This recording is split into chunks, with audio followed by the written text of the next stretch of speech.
তিনটি জিনিসের মাধ্যমে মানুষ দুনিয়ার সমস্ত সুখ শান্তি অর্জন করতে পারে। কয়টির মাধ্যমে? তিনটি।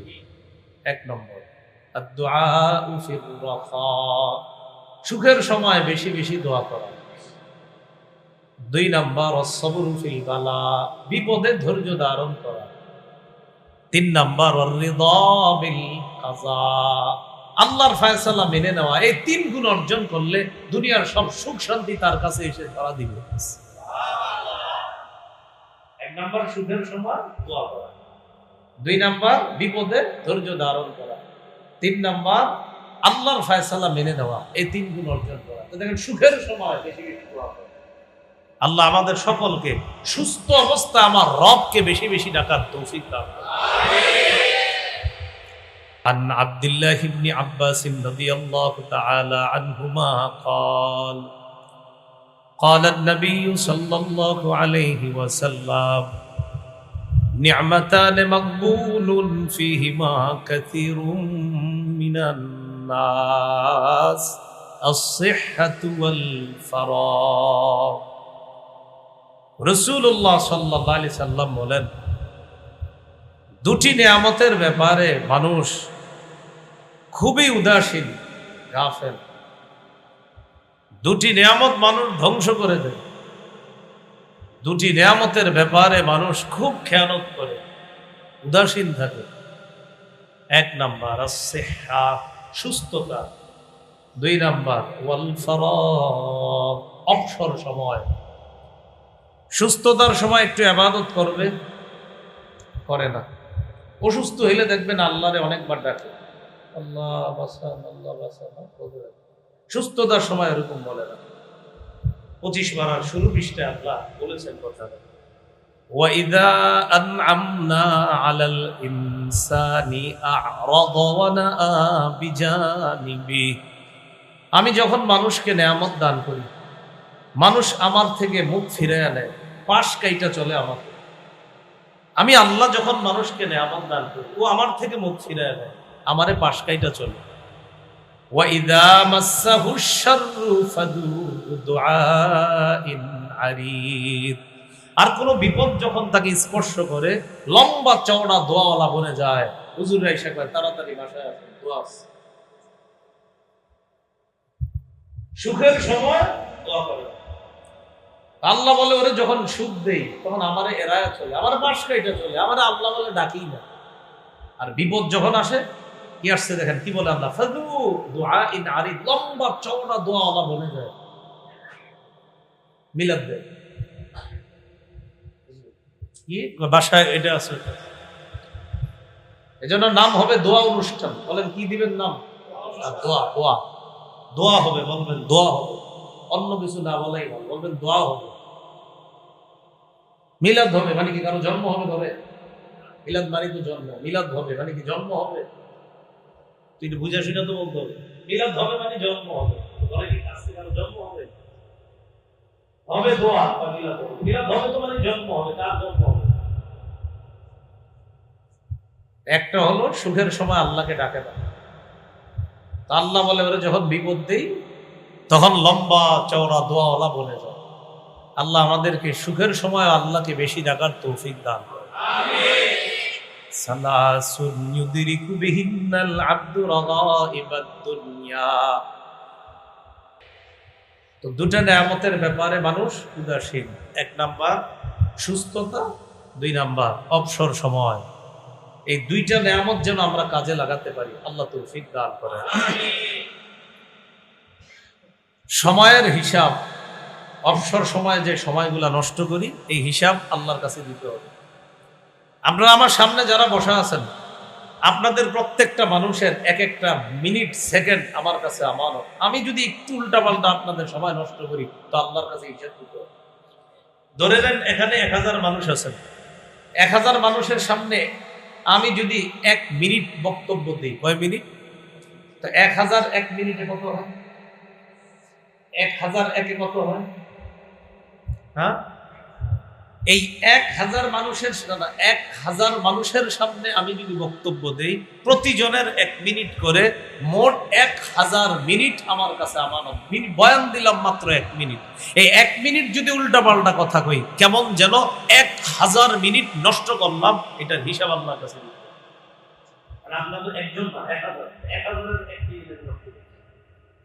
1 মিনিটে, এই যে 1000 1 মিনিট মিলাইলে 1000 মিনিট, এটার জবাব দিতে হবে। তো এই সময়গুলা নষ্ট না করা, অপচয় না করা। সূরা ইউনূসের 5 নম্বর আয়াতে আল্লাহ বলেন, হুয়াল্লাযী জাআলা আশ-শামসা দিয়াআন ওয়াল কমারা নূরা ওয়া কদ্দারাহু মানাযিলা লিতা'লামু আদাদাস সিনিনা ওয়াল হিসাব। আল্লাহ রব্বুল আলামিন বলেন, ওয়াল্লাযী জাআলা আশ-শামসা দিয়াআন ওয়াল কমারা নূরা, তিনি সূর্যকে করেছেন দীপ্তিময়, ওয়াল কমারা নূরা, চন্দ্রকে করেছেন আলোকময়, ওয়া কদ্দারাহু মানাযিলা, চন্দ্রের জন্য নির্ধারণ করেছেন মঞ্জিল, বিভিন্ন মঞ্জিল, লিতা'লামু আদাদাস সিনিনা ওয়াল হিসাব, যাতে তোমরা বছরের হিসাব জানতে পারো, যাতে তোমরা বছরের গণনা জানতে পারো। চন্দ্র হিসাব করে বছরের গণনা জানতে পারো। ওয়াল হিসাব, মাসসমূহের হিসাব যেন রাখতে পারো, মিনিটের হিসাব যেন রাখতে পারো। তাহলে বছর, মাস, মিনিট এগুলার হিসাব রাখতে হবে, আল্লাহর কাছে জবাব দিতে হবে। তিরমিজির বর্ণনা 2329 নম্বর হাদিস, 2329। এই হাদিসের বর্ণনাকারী আবু বকরা রাদিয়াল্লাহু তাআলা, তিনি বলেন, আন্না রাজুলান ক্বালা ইয়া রাসূলুল্লাহ আইয়ুন নাসি খায়রুন ইয়া রাসূলুল্লাহ, ওগো আল্লাহর নবী, আপনার কাছে জানতে চাই পৃথিবীর মধ্যে কোন মানুষটা সবচেয়ে উত্তম। নবীজি জবাব দিলেন, মান তালা উমরুহু ওয়া হাসুনা আমালুহু, যে ব্যক্তি লম্বা জীবন পায় আর যার আমলটাও সুন্দর হয়, এই ব্যক্তি দুনিয়ার সবচাইতে ভালো মানুষ।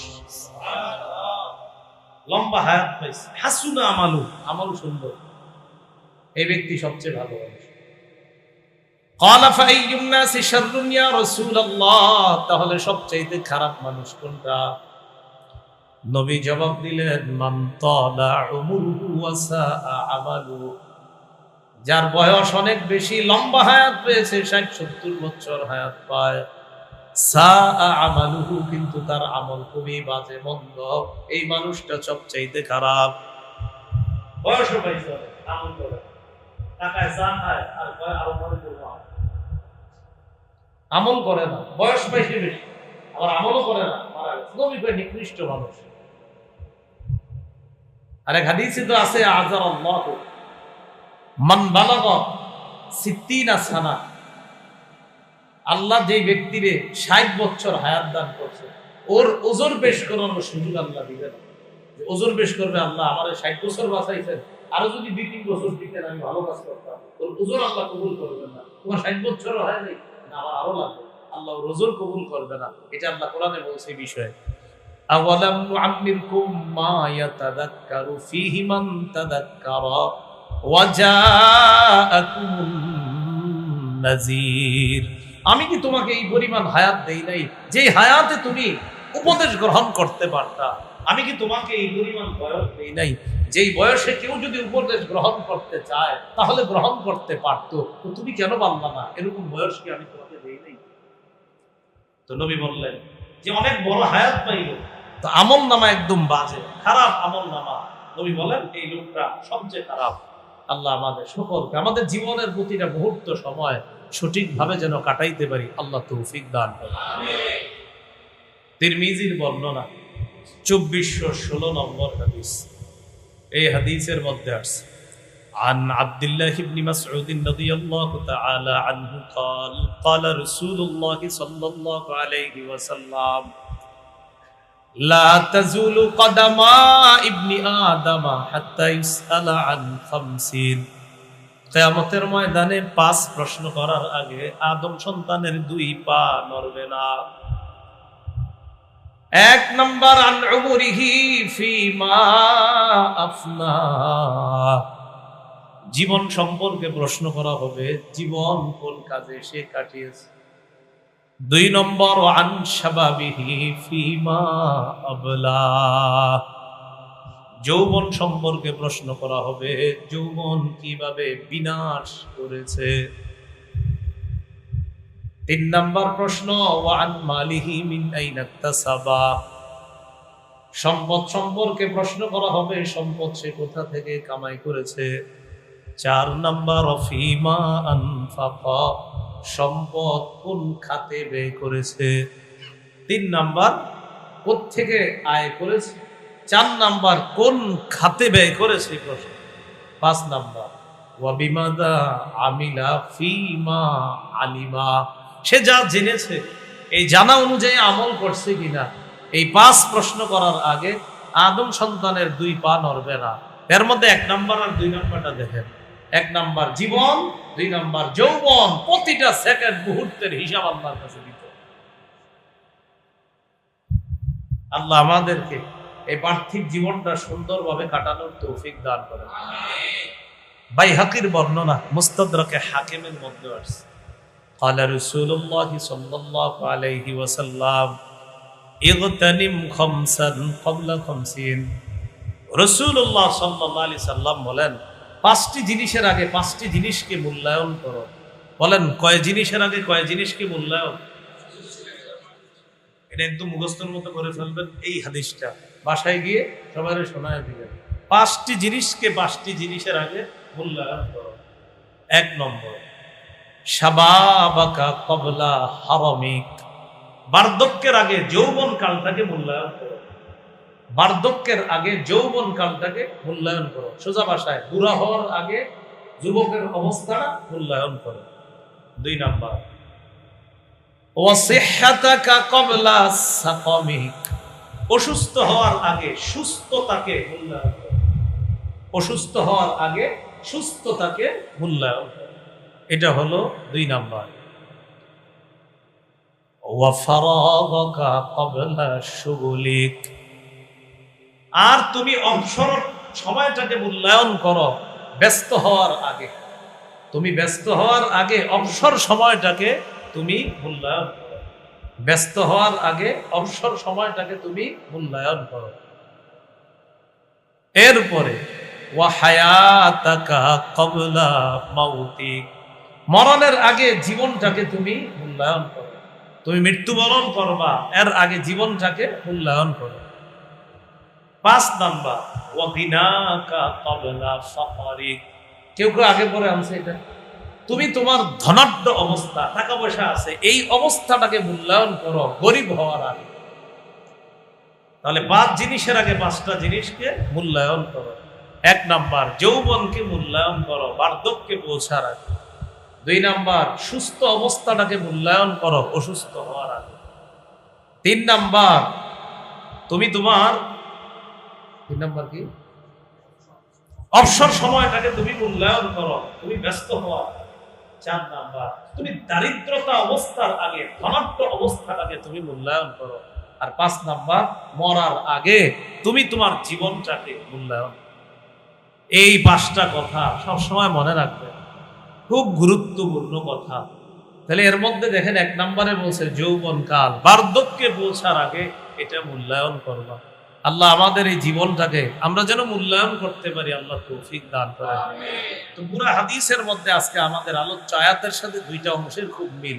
একটা হলো যৌবনকালকে, আরেকটা হলো তোমার জীবনটা।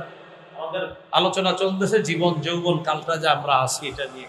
তো জীবনটাকে মরার আগে আর যৌবন কালটাকে বার্ধক্যে পৌঁছার আগে মূল্যায়ন করো, আমরা যেন যথাযথ মূল্যায়ন করতে পারি। আল্লাহ তৌফিক দান করেন। প্রিয় মুসলমান ভাইয়ারা, আমরা এমন একটা সময় আছে যে সময়ের বরকত কম, যে সময়ের বরকত কম। হাদিস দ্বারা প্রমাণিত, যত দিন যাবে সামনে সময়ের বরকত কমে যাবে। তিরমিজির বর্ণনা, 2332 নম্বর হাদিস। এই হাদিসের মধ্যে আসছে قال رسول الله صلى الله عليه وسلم لا تقوم الساعة حتى يتقارب الزمان। নবীজি বলেন কিয়ামত ততক্ষণ সংঘটিত হবে না যতক্ষণ সময় পরস্পর সংকুচিত না হবে। সময় পরস্পর সংকুচিত হবে। আমি বলতেছি কিভাবে সেটা। নবীজি বলেন ফাতাকুনু সানাতু কাশাহরি, বছর হয়ে যাবে মাসের মতো। এই যে রমজান কাটাইলাম, কিছুদিন পরে দেখবেন আবার রমজান শুরু।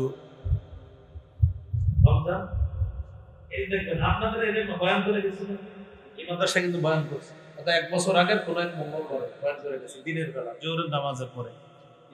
হ্যাঁ, মঙ্গলবারে, শিউর মঙ্গলবারে তো বয়ান করে। আমার তো মনে হইতেছে সেদিন আসছে, অথচ এর মাঝে রমজান দুইটা চলে গেছে। তো কিছুদিন পরে দেখবেন রমজান মাস এসে। আমার মঙ্গলবার এখনো কেন মনে আছে, কারণ সময় তো বেশি না ভাই, মনে হচ্ছে সেদিন আসছে। এই জন্য ওই ঘরে বসে খাইছে বিভিন্ন রং বেরঙের মাছ দিয়ে, সবই মনে আছে। এটা তো সেদিনের কথা। বলতেছিলাম যে আপনার ফাতাকুনু সানাতু কাশাহরি, বছর হয়ে যাবে মাসের মতো। ওয়াশশাহরু কাল জুমআ, মাস হয়ে যাবে সপ্তাহের মতো। মাস হবে সপ্তাহের মতো। ওয়াতাকুনুল জুমআতি কাল ইয়াউম, সপ্তাহ হবে দিনের মতো।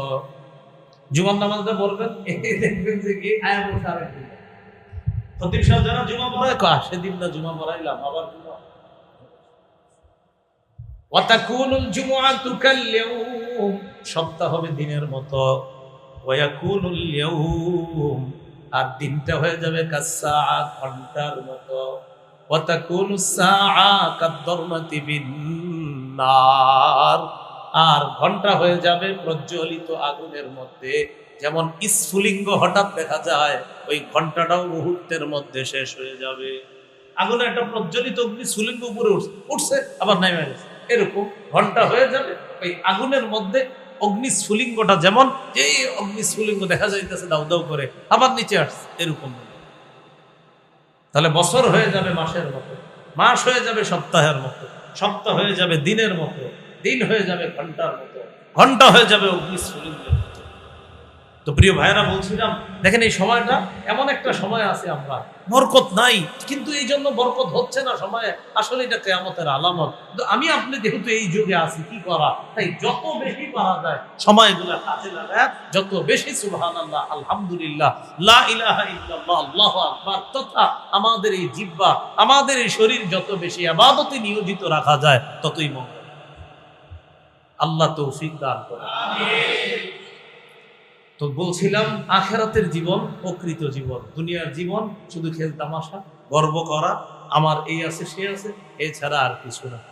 সহিহ বুখারীর বর্ণনা 6413 নম্বর হাদিস।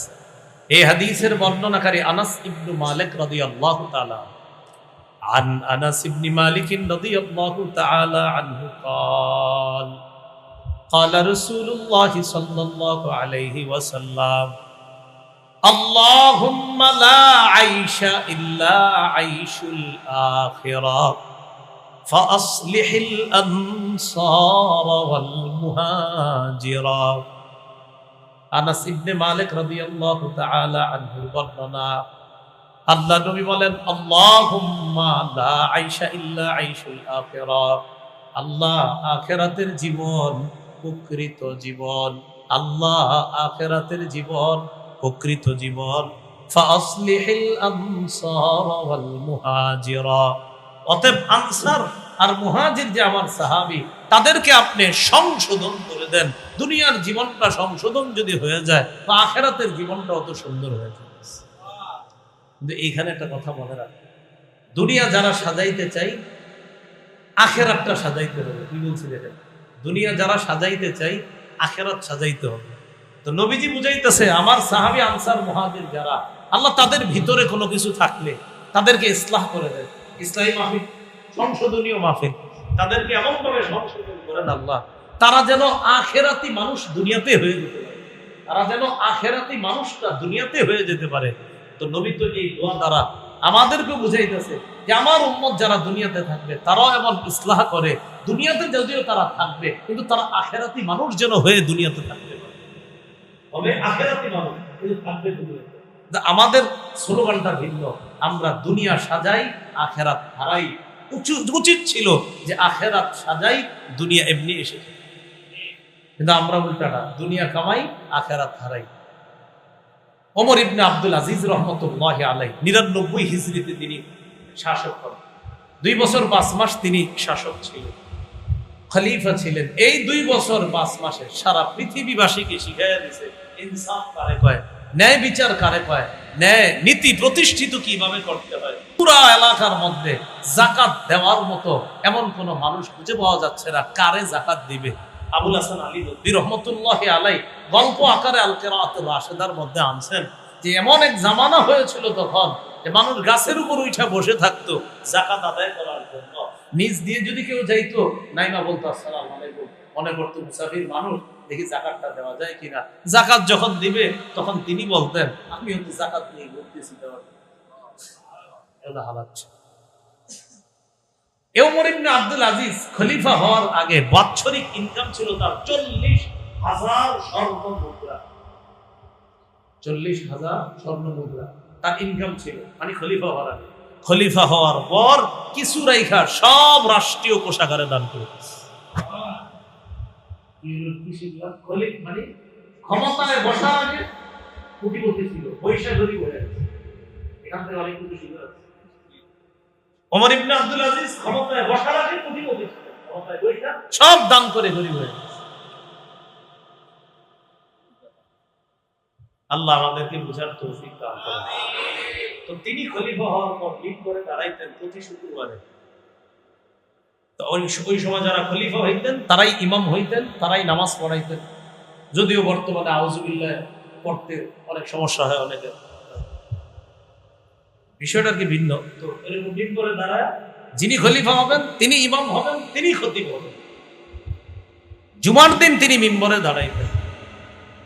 দাঁড়ানোর পর তিনি বলতেন ইয়া আইয়ুহান নাস আসলিহু আখিরাতাকুম ইউসলিহিল্লাহু লাকুম দুনিয়াকুম ওয়া আসলিহু সারাইরাকুম ইউসলিহিল্লাহু লাকুম আলানিয়াতাকুম। হে মানুষ, তোমরা আখিরাত সংশোধন করো, আখিরাত সাজাও, আল্লাহ দুনিয়াটা সাজায় দিবেন। এরপর বলতেন আসলিহু সারাইরাকুম, অন্তর সাজাও, সংশোধন করো। ভিতরের যত ঝামেলা আছে সব বের করে ভিতরটা তুমি সংশোধন করে নাও। ইউসলিহিল্লাহু লাকুম আলানিয়াতাকুম, তোমার বাহ্যিক অবস্থা আল্লাহ পরিপাটি করে দিবেন। তো কি বলতেছে দেখেন, আখিরাত সাজাও, আল্লাহ দুনিয়া পরিপাটি করে দিবেন। আখিরাত সাজাও, আল্লাহ দুনিয়া পরিপাটি। তো বলছিলাম নবীজি দোয়া করতেছে আল্লাহুম্মা লা আইশা ইল্লা আইশুল আখিরা ফাসলিহিল আনসার ওয়াল মুহাজিরা। আল্লাহ আখিরাতের জীবন, প্রকৃত জীবন, আনসার মুহাজিরদেরকে আপনি সংশোধন করেন, পরিশুদ্ধ করেন। এর মানে আখিরাতের প্রকৃত জীবন ওয়ালা যেন আমার সাহাবীরা হয়ে যায়, তাদেরকে দুনিয়াতে এমন না। আল্লাহ আমাদেরকেও দুনিয়াতে থাকতেই আখিরাত ওয়ালা মানুষ যেন হতে পারি আমরা, আল্লাহ তৌফিক দান করেন। সহিহ বুখারীর 6414 নম্বর হাদিসের বর্ণনা।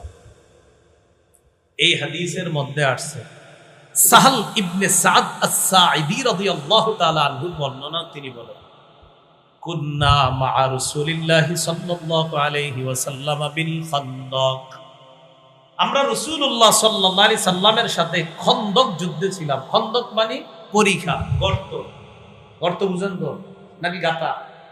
গর্ত একই কথা, মানে অর্থাৎ যদি না বুঝেন তো যেটা বুঝলে বলা হয় গর্ত, গাতা, খন্দক, পরিখা।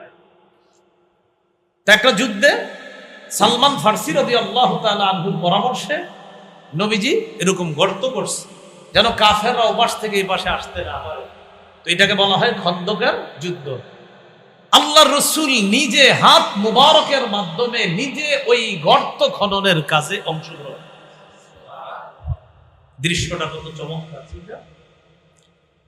সাহাবীরা বলেন কুন্না মা রাসূলিল্লাহি সাল্লাল্লাহু আলাইহি ওয়াসাল্লাম বিল খান্দাক, খন্দকের যুদ্ধে আমরা আল্লাহর রাসূলের সাথে ছিলাম।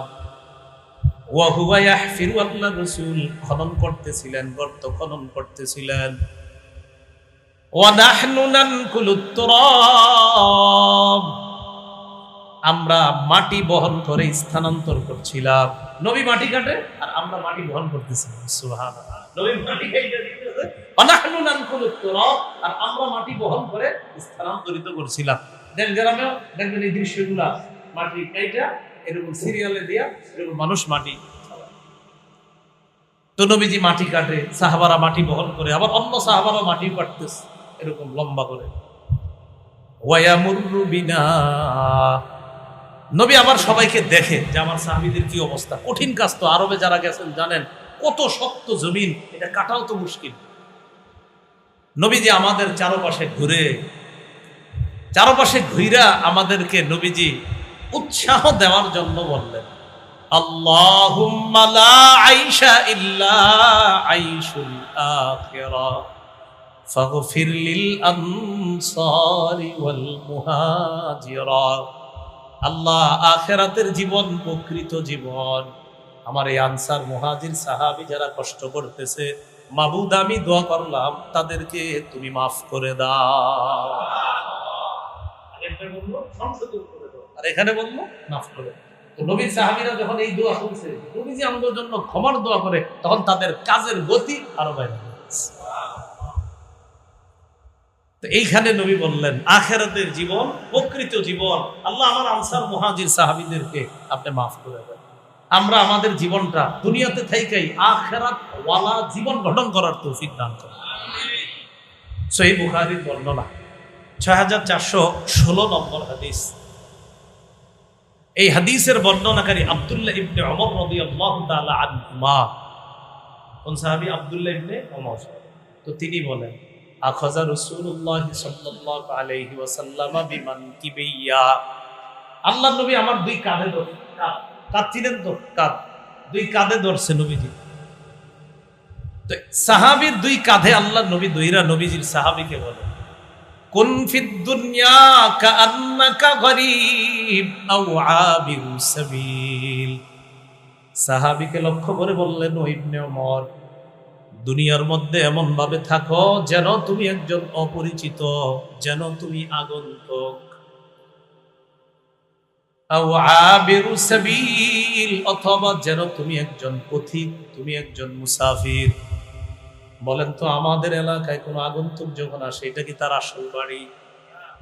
অপরিচিত মানুষ যারা এই এলাকার মধ্যে দেখলাম একজন অপরিচিত মানুষ, তাহলে অপরিচিত মানুষ যদি দেখি কি বুঝি আমরা এই এলাকার লোক না, তাহলে এটা তার আসল ঠিকানা না। আও আবিরু সাবিল, পথিক অথবা মুসাফির যাদেরকে রাস্তাঘাটে আমরা দেখি, এই এলাকার মানুষগুলো তো অন্তত একজন আরেকজনকে চিনে, কিন্তু রাস্তায় যখন কোনো পথিক মুসাফির দেখলে আমরা বুঝতে পারি লোকটা এই এলাকার না, তার আসল একটা ঠিকানা আছে। নবীজি হাদিসের মাধ্যমে বুঝাইতে চায়, যত মুমিন দুনিয়ার মধ্যে আছে, সমস্ত মুমিনরা হলো দুনিয়ার মধ্যে মুসাফির, সমস্ত মুমিনরা দুনিয়ার মধ্যে আগন্তুক, দুনিয়ার মধ্যে অপরিচিত মানুষের মতো। তাদের আসল ঠিকানা হলো আল্লাহর জান্নাত। ওই ইবনে ওমর, তুমি কেমন যেন অপরিচিত। তাহলে হুজুর আমার পরিচয় কি? তোমার পরিচয় তো জানো। কেমন যেন আগন্তুক। হুজুর আমি আগন্তুক মানে? হ্যাঁ, তুমি এখানে আগন্তুক, তো আসল কোথায় যাব? তোমার আসল যাওয়ার জায়গা তো জানো। ইবনুস আও আবিরু সাবিল, তুমি পথিক, তুমি মুসাফির। মানে পথিক মুসাফির মানে আমি? হ্যাঁ, তুমি পথিক, তুমি মুসাফির। পুরা দুনিয়াতে মুমিনরা পথিকের মতো, মুসাফিরের মতো, তার আসল বাড়ি এখানে না, সে দুনিয়াতে মুসাফির। তো হুজুর আমার আসল বাড়ি কোথায়? জান্নাত। তাহলে বলেন প্রকৃত জীবন কোনটা? বলেন আখিরাতে। প্রকৃত জীবন কোনটা? আখিরাত। আখিরাতে।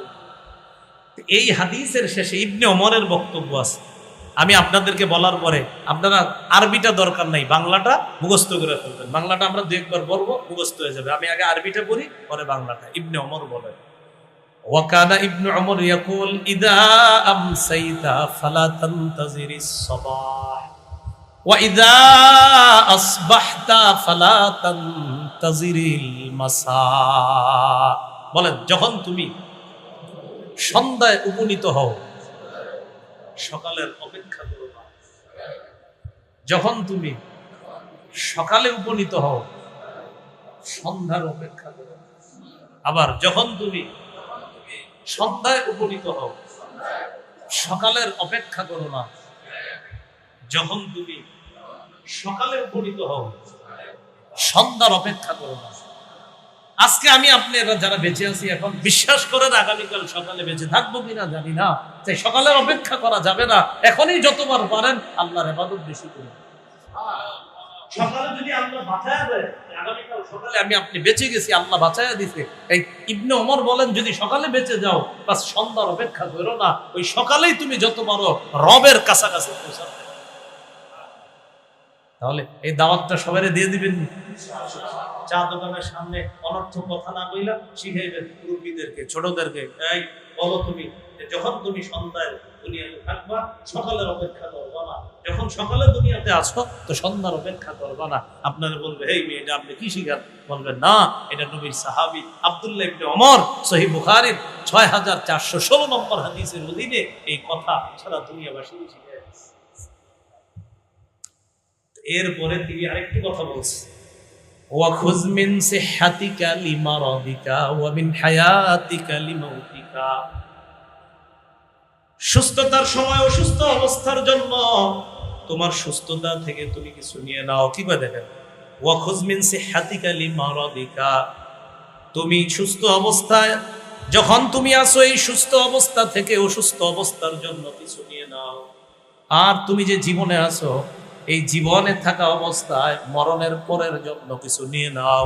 এর মানে সুস্থ অবস্থায় যত পারো ইবাদত করো, কারণ অসুস্থ অবস্থায় চাইলেও ইবাদত করতে পারবা না বেশি।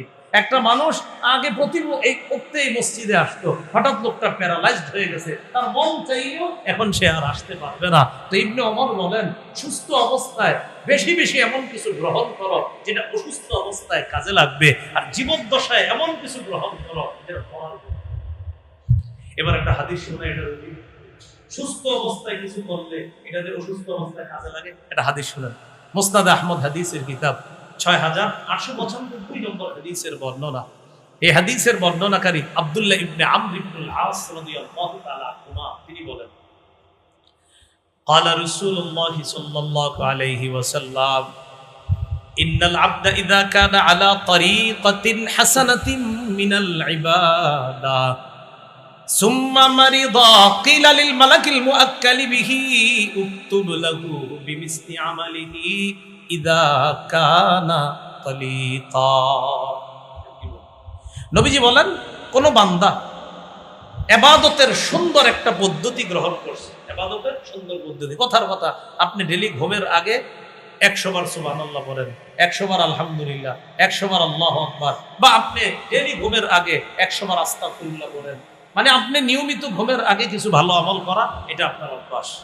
এই যে সুন্দর একটা পদ্ধতি আপনি গ্রহণ করবেন। অথবা আপনি প্রতিদিন ফজরের নামাজের পর কিছু ইনফিরাদি আমল করতেন, মসজিদের কোনায় বারান্দায় বসে বসে একা একা কিছু আমল করতেন। সুম্মা মারিদ, কিন্তু অসুস্থ হয়ে গেছেন, এখন অসুস্থ হয়ে গেছেন। ভালো কিছু ইবাদত করতেন কিন্তু এখন অসুস্থ হয়ে গেছেন, তাহলে অসুস্থ হওয়ার কারণে ইবাদতটা আর করতে পারতেছেন।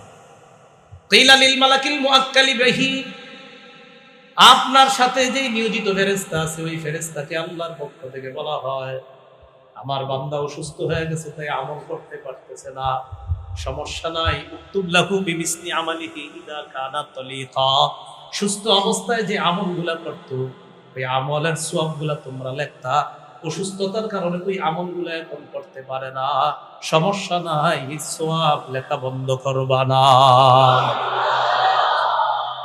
এই জন্য সুস্থ অবস্থায় অসুস্থ অবস্থার জন্য কিছু কামাই করবেন। দেখেন সুস্থ অবস্থায় যত বেশি বেশি ভালো ইবাদত করবেন, অসুস্থ অবস্থায় তো আল্লাহ দেখবে আরে আমার বান্দাটা সুস্থ থাকলে আজকে এই টাইমে ইবাদতটা করতো, অসুস্থতার কারণেও পারতেছে না, এই ফেরেশতা এই টাইমে তুমি না লেখতা ওর আমল, এই ইবাদতের আমলটা আমার বান্দা অসুস্থ, উজর, তো যেহেতু উজরের কারণে ইবাদতটা করতে পারে না, সমস্যা নাই, আমি আল্লাহ তো দিতে কম দেই না। উক্তুব লাহু বিমিসলি আমালিহি ইযা কানা তালিকা, সুস্থ থাইকা আমল কইরা যে সওয়াবটা পাইতো অসুস্থ অবস্থায় সওয়াব লিখতে হবে। এইজন্য আব্দুল্লাহ ইবনে ওমর বললেন, সুস্থ অবস্থায় অসুস্থতার জন্য কিছু সংগ্রহ করে নাও। আল্লাহ আমাদেরকে তৌফিক দান করেন। সহিহ বুখারীর 6417 নম্বর হাদিসের অধীনে হযরত আলী রাদিয়াল্লাহু তাআলা আনহুর একটা বক্তব্য। হযরত আলী কি বলে দেখেন, আগে একটু বুঝেন। বলেন, দুনিয়া এবং আখিরাত উভয়ের সন্তান আছে। দুনিয়ার সন্তান আছে, আখিরাতের সন্তান আছে। দুনিয়ার সন্তানরা দুনিয়াদার, আখিরাতের সন্তানরা দিনদার। এটা বুঝছেন? এবার হযরত আলীর বক্তব্যটা বুঝেন। 6417 নম্বর হাদিস। এই হাদিসের বর্ণনার পর ইমাম বুখারী আলী রাদিয়াল্লাহু তাআলা আনহুর একটা বক্তব্য আছে। হযরত আলী বলেন, ইরতাহালাতিদ দুনিয়া মুদবিরাতান ওয়ারতাহালাতিল আখিরাতু মুকবিলা। আলী বলেন, দুনিয়া পিছনের দিকে যাচ্ছে, আখিরাত অগ্রসর হচ্ছে। আলী বলেন, ইরতাহালাতিদ দুনিয়া মুদবিরাতান, দুনিয়া পিছনে যাচ্ছে, ওয়ারতাহালাতিল আখিরাতু মুকবিলাতান, আখিরাত এগিয়ে আসছে। দুনিয়া পিছনে যাচ্ছে, আখিরাত এগিয়ে আসছে। এবার হযরত আলী বলেন, ওয়ালিকুল্লি ওয়াহিদাতিন মিনহুমা বানুন, দুনিয়ারও সন্তান আছে, আখিরাতেরও সন্তান আছে। হযরত আলী বলেন, দুনিয়ার সন্তান আছে, আখিরাতের সন্তান আছে। ফাকুনু মিন আবনাইল আখিরাহ ওয়ালা তাকুনু মিন আবনাইদ দুনিয়া, তোমরা আখিরাতের সন্তান হও, মানে দিনদার হও। ওয়ালা তাকুনু মিন আবনাইদ দুনিয়া, তোমরা দুনিয়ার সন্তান হও না, মানে দুনিয়াদার হও না। কুনু মিন আবনাইল আখিরাহ, তোমরা আখিরাতের সন্তান হও। তো দুনিয়াতে আখিরাতের সন্তান হও মানে দুনিয়াতে আখিরাত ওয়ালা জীবন বানাও, তো তুমি হবা দিনদার। ওয়ালা তাকুনু মিন আবনাইদ দুনিয়া, তুমি দুনিয়ারই সন্তান হও না, মানে দুনিয়ায় থাকতে তুমি আখিরাতকে ভুইলা শুধু দুনিয়াদার হয়ে যাও না, তাহলে তোমার নাম হবে দুনিয়াদার। তা আমরা কি দিনদার হব না দুনিয়াদার? আখিরাতের সন্তান হব না দুনিয়ার সন্তান? আসি তো দুনিয়াতে, বলে কি হবে? দুনিয়াতে থাইকে আখিরাতের সন্তান, দুনিয়াতে আছে কিন্তু আখিরাতের সন্তান, আখিরাতের হইলে নাম হবে দিনদার। কি হবে নাম? দিনদার। আল্লাহ আমাদেরকে আখিরাতের সন্তান হওয়ার তৌফিক দান করুন। মানুষ যত বুড়া হয়, বলেন মানুষ যত, বলেন তার আশা তত বাড়তে থাকে। সহিহ বুখারীর 6420 নম্বর হাদিস। এই হাদিসের বর্ণনাকারী আবু হুরায়রা রাদিয়াল্লাহু তাআলা আনহু কি বলে দেন? عن أبي هريرة رضي الله تعالى عنه قال قال رسول الله صلى الله عليه وسلم, আল্লাহ নবী বলেন, লা ইয়াজালু কলবুল মুমিনি শাব্বান ফিসনাতাইন, নবী বলেন মুমিনের কলব দুই ক্ষেত্রে খালি যুবক হইতে থাকে। দুই ক্ষেত্রে খালি যুবক হয়, বয়স বাড়ে আর যুবক হয়। বুখারীতে অন্য হাদিসে আছে, ইয়াকবুরু ইবনু আদম, আদম সন্তান বড় হয়, ওয়াকবারু মাহু ইসনাদ, কিন্তু ওর সাথে দুইটা জিনিসও বড় হয়। আদম সন্তান বুড়া হয়, ওর সাথে সাথে দুইটা জিনিসও বাড়তে থাকে। এক তার বয়স বাড়ে, আর দুইটা জিনিসও বাড়তে থাকে। তো সেটা কি দুই জিনিস? নবীজি সাল্লাল্লাহু আলাইহি সাল্লাম বলেন, এক নাম্বার ফি হুব্বিদ দুনিয়া, দুনিয়ার ভালোবাসা। মানুষ যত বড় হয়, যত বয়স হয়, দুনিয়ার ভালোবাসা বাড়তে থাকে। দুই নাম্বার তুলিল আমাল, লম্বা আশা। কাকার বয়স 75, কিউ কাকা মন খারাপ কেন? ভাই 4টা ছেলে ইতালি, বেতন আছে 2.5 লাখ টাকা, তো মন খারাপ কেন? ওই ছোট ছেলেটারে এখনো কিছু করতে পারি না, কেন? কিছু বাংলাদেশে আছে 50,000 টাকা বেতন পায়, ওরা পায় 2.5 লাখ টাকা। এই টেনশনে বাবা মনটা ভালো না। কাকার 75 বছর বয়স, যে কোনো সময় ইন্না লিল্লাহ পড়বো আমরা, অথচ কাকায় বলতেছে ছোট ছেলেটারে এখনো কোনো কিনারা করতে পারি নাই। নবী বলছেন, লা ইয়াজালু কলবুল মুমিনি শাব্বান ফিসনাতাইন, মুমিনের বয়স যত বাড়ে, কলবটা দুই ক্ষেত্রে খালি যুবক হইতে থাকে। বয়স কত? 60। কলবের বয়স কত? নবীজি বলে না, দুই ক্ষেত্রে এটার বয়স খালি আরো কমছে। কোন দুই ক্ষেত্রে?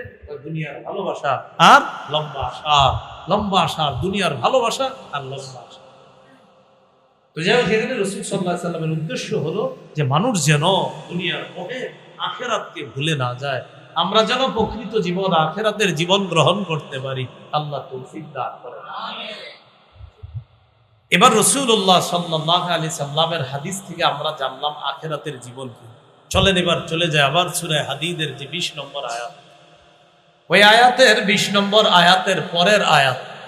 এই আয়াতে এতক্ষণ জানলাম যে দুনিয়া হলো চাকচিক্য, খেল তামাশা, সন্তানের প্রতিযোগিতা করা, আমার বেশি সন্তান, আমার বেশি সম্পদ, এই প্রতিযোগিতা করা। তাহলে আমরা কি প্রতিযোগিতা করব? এটা আবার পরের আয়াতে আল্লাহ জানায় দিয়েছে, সাবিকু ইলা মাগফিরাতিম মির রাব্বিকুম ওয়া জান্নাতিন আরদুহা কা'আরদিস সামাই ওয়াল আরদ উইদ্দাত লিল্লাযীনা আমানু বিল্লাহ।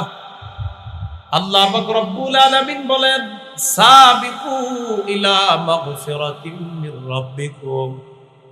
আগের আয়াতে আল্লাহ বললেন দুনিয়া হলো চাকচিক্য, খেল তামাশা, দুনিয়া হলো আপোষের মধ্যে প্রতিযোগিতা করা, দুনিয়া হলো একজন আরেকজনের সাথে সন্তানের বড়াই করা, সম্পদের বড়াই, আগে বেড়ে যাওয়ার একটা মানসিকতা। আল্লাহ কয় যদি আগে বেড়ে যেতে চাও তাহলে তোমরা দুইটা ক্ষেত্রে যত পারো আগে বেড়ে যাও। বলেন কয় ক্ষেত্রে? এক নাম্বার ইলা মাগফিরাতিম মির রাব্বিকুম, যত পারো আল্লাহর ক্ষমার দিকে তোমরা আগে বেড়ে যাও, আল্লাহর ক্ষমার দিকে আগে বাড়ো। আপনি তওবা করেন কয়বার ডেইলি? আমি 100 বার। আপনি? আমি 1000 বার। মাশাআল্লাহ, এটা গুরুত্বপূর্ণ আল্লাহকে খুশি করার জন্য। নবীজি সাল্লাল্লাহু আলাইহি সাল্লামের আগে পরে কোনো গুনাহ নাই। নবীজি বলেন ইন্নী লাস্তাগফিরুল্লাহ ওয়া আতুবু ইলাইহি ফিল ইয়াউমি মিআতা মাররা, আমি একদিনে ইস্তেগফার আর তওবা করি 100 বার। নবীজি 100 বার, আগে পরে গুনাহ নাই। আমরে কি হয়, আমি নবী হয়ে 100 বার, তুমি উম্মত হয়ে কয়বার? আমরা তো কেউ গত 7 দিনে 100 বার বলি। অথচ রাসূল সাল্লাল্লাহু আলাইহি সাল্লাম, আমি বলছি এটা আপনাদের উৎসাহ দেওয়ার জন্য, আমি আজকে 100 বার, আজকে দেন 200 বার, আমি কি বলছি আজকে সাবধান, আজকে এটা বললাম এই কারণে আমলের মধ্যে আগ্রহী হয়। আপনি আমল ইস্তেগফার আমল বাড়ান, ইস্তেগফার যত পড়বেন আপনার তত গুনাহ ঝরবে, গুনাহ যত ঝরবে মেধা তত বাড়বে। আমি ইস্তেগফার করতে হবে বেশি বেশি। তা আল্লাহ বলেন সাবিকু ইলা মাগফিরাতিম মির রাব্বিকুম, তোমরা ধাবিত হও ইলা মাগফিরাতিম মির রাব্বিকুম, তোমাদের রবের ক্ষমার দিকে তোমরা ধাবিত হও, ওয়া জান্নাহ, এবং জান্নাতের দিকে, আরদুহা কা'আরদিস সামাই ওয়াল আরদ, যে জান্নাতের প্রশস্ততা আসমান জমিনের প্রশস্ততার মতো। উদ্দেশ্য প্রশস্ততার আধিক্যতা বোঝানো। আসলে আসমান জমিনের প্রশস্ততা না, এর চাইতে আরো কোটি গুণ বড় হলো আল্লাহ। আমাদেরকে কেন আসমান জমিনের কথা বলছে? আঙ্গুসুক এর চেয়ে বেশি আর যায় না, তাই আমরা এই ধরনটা দিচ্ছি যে তুঙ্গ চোখে তো আসমান জমিন অনেক প্রশস্ত, তাই বললাম যে জান্নাতের প্রশস্ততা আসমান জমিনের মতো। আসলে তো আরো অনেক বেশি, কারণ সর্বশেষ জান্নাতীকে আল্লাহ যে জান্নাত দান করবেন সেটা এক বর্ণনায় 10 দুনিয়ার সমপরিমাণ, আরেক বর্ণনায় 10 দুনিয়া সাথে আরেকটা, মোট 11টা দুনিয়ার সমপরিমাণ জান্নাতের মালিক আল্লাহ। এই জন্য আঙ্গুসুক আসমান পর্যন্ত যায়, তো আল্লাহ বলেন আসমান জমিনের প্রশস্ততা, আমগো ক্ষমতা যতটুকু, এই জন্য আল্লাহ উদাহরণ দিয়েছে যাতে আমরা বুঝতে পারি। তাহলে 1 নাম্বার ক্ষমা, 2 নাম্বার জান্নাত। তো আজকে থেকে আমাদের প্রতিযোগিতা হতে পারে এখন কে কত বেশি আল্লাহর কাছ থেকে ক্ষমা নিলাম, আর কে কত বেশি জান্নাতের দিকে ধাবিত হলাম, জান্নাতের কাজ বেশি করলাম। তাহলে বলেন তো দুনিয়ার জীবন প্রকৃত জীবন না আখিরাতের জীবন? তাহলে কোন জীবনের দিকে ধাবিত হব, দুনিয়ার না আখিরাতের? মাগফিরা, মাগফিরা কাকে বলে? কোরআন হাদিস গবেষণা করলে একটা শব্দ পাওয়া যায় ক্ষমা করা। এই ক্ষমা করার আরবি আফা আছে, আবার গফারও আছে। কোন কোন আয়াতে দেখবেন আল্লাহ গফারও বলছে, কোন আয়াতে আফা বলছে। ফামান আফা, কোন আয়াতে আল্লাহ বলছেন গফুরুন, গফুরুন আফুকুন, গফুর। তো আফুকুন মানেও ক্ষমাশীল, গফুর মানেও ক্ষমাশীল, বাকি পার্থক্য কি? আফুকুন মানে তিনি ক্ষমাশীল, গফুর মানেও তিনি ক্ষমাশীল, পার্থক্যটা কি? মনে রাখবেন সারা জীবনের জন্য। আফুগুন মানে যিনি গুনাহকে চিরতরে মুছে দেন। আফুগুন মানে হুয়াল্লাযী ইয়ামহুস সাইয়্যাত। আফুগুন ওই আল্লাহ, যে আল্লাহ বান্দার গুনাহগুলোকে একদম খাতা থেকে ডিলিট করে দেয়, মুছে দেয়। এবার গফুরকে, গফুর ওই সত্তা যিনি গুনার উপর পর্দা ফালায়া দেয়, গুনাহটা গুনার জায়গায় থাকে কিন্তু পর্দাটা খালি ফালায়া দেয়। কিরামান কাতিবিন, যে ফেরেশতারা যে গুনাহ লেখে, অর্থাৎ নিয়োজিত ফেরেশতারা যারা গুনাহ লেখে, এক হলো আফুগুন যদি হয় তাহলে গুনাহ টোটাল ওই খাতা থেকে আল্লাহ মুছে ফেলে দেয়, আর যদি গফুর হয় খাতাতেই থাকবে, পর্দা ফালায়া দেয়। ফেরেশতাদের এখানে কোনো দখলদারিত্ব চলবে না, কারণ আল্লাহর ইচ্ছা, আল্লাহ মায়া করে দয়া করে গুনাহের উপর পর্দা ফেলে ওই বান্দাকে আল্লাহ মাফ করে। বাকি নবীজি সাল্লাল্লাহু আলাইহি সাল্লাম লাইলাতুল কদরে যে দোয়া শিখিয়েছে সেখানে আফুগুন শিখিয়েছে। কি শিখিয়েছে? আম্মা জান আয়েশাকে শিখিয়েছে, আয়েশা তুমি যদি এই রাত্র পাও, কুলি আল্লাহুম্মা ইন্নাকা আফুউন কারীম তুহিব্বুল আফওয়া ফাআফু আন্নী, তুমি বলবা আল্লাহ আপনি মহান ক্ষমাশীল, তুহিব্বুল আফওয়া ক্ষমা করাকে আপনি পছন্দ করেন, ফাআফু আন্নী অতএব আমার গুনাহগুলা ধুয়ে মুছে সাফ করে দেন। কি বলেন তো ফাআফু, ওই যে আফুগুন, আফুগুন মানে কি গুনাহ একদম মিটিয়ে দেওয়া, আর গফুর মানে গুনার উপর পর্দা ফেলায় দেওয়া। তো যাই হোক, আমরা আমাদের উদ্দেশ্য হলো আল্লাহ আপনি কোনোভাবে মাফ করলেই হবে। আমাদের দরকার ক্ষমা, আমাদের দরকার কি ক্ষমা, আল্লাহ আপনি ক্ষমা করে দেন। তো আল্লাহ বলছেন সাবিকু ইলা মাগফিরাতিন মির রাব্বিকুম ওয়া জান্নাতিন আরদুহা কাআরদিস সামাই ওয়াল আরদ, ওই জান্নাতের দিকে ধাবিত হও যে জান্নাতের প্রশস্ততা আসমান জমিনের প্রশস্ততার মতো। উইদ্দাতিল লাযিনা আমানু বিল্লাহি ওয়া রাসূলিহি, যেই জান্নাত আল্লাহ রাব্বুল আলামিন প্রস্তুত করে, উইদ্দাত প্রস্তুত করা হয়েছে লিল্লাযিনা আমানু, যারা ঈমান আনে তাদের জন্য প্রস্তুত করা হয়েছে। আল্লাহর প্রতি রাসূলদের প্রতি যারা ঈমান আনে তাদের জন্য প্রস্তুত করা হয়েছে। তো যেই জান্নাত প্রস্তুত করা হয়েছে সেটাই হলো আখিরাতের প্রকৃত জীবন। মনে রাখবেন আখিরাতের দুইটা জীবন, একটা জাহান্নামের আর একটা জান্নাতের। ভাই কোনো মতেই যেন সামান্য অংশ যেন আমাদের জাহান্নামী হতে না হয়। আমরা যেন দুনিয়াতে থাকতে আবনাইল আখিরা, দুনিয়াতে থাকতেই যেন আখিরাতের সন্তান তথা দিনদার হয়ে দুনিয়া থেকে আমরা যেতে পারি। আল্লাহ তৌফিক দান করেন।